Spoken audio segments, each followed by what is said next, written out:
Salakyan pangkahawaan. Nakita ni Leo ang laragway sang salakyan pangkahawaan. Dako ini kag kolor pilak or pilak ang kolor sini. Nagabiyahe ini sa bulan. Gusto niya magsakay diri isa ka adlaw. Gindamgo niya ang pagbiyahe sa kahawaan. Nagbasa siya sang mga libro parte sa outer space.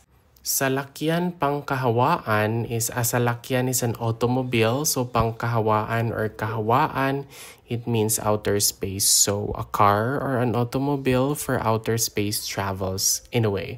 So nakita ni Leo ang laragway sang salakyan pangkahawaan. Nakita is like so. So Leo saw the picture. So alaragway is a picture. Salakyan pangkahawaan of an automobile for space travel. Dako ini kag kolor pilak. When we say dako, that means big. So this is big. Dako ini kag and kolor pilak. So it's like silver in color. Nagabiyahe ini sa bulan. So it travels to the moon. So when you say bulan, it refers to the moon. And it can also refer to the month. But in this case here, this sentence, it means moon. So it travels to the moon. Gusto niya magsakay diri isa ka adlaw. So gusto means like, so he likes to get on this, to ride here one day isa ka adlaw, like in the future. Gindamgo niya ang pagbiyahe sa kahawaan. So damgo is like a dream. So he dreamed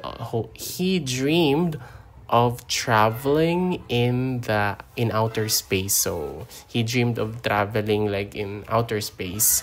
Nagbasa siya sa mga libro parte sa outer space. So he read, nagbasa, basa is the root word.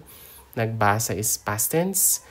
Libro is a book, mga libro, it refers to books because the mga particle here, it makes the noun plural. So parte about outer space. So salakyan pangkahawaan. Nakita ni Leo ang laragway sang salakyan pangkahawaan.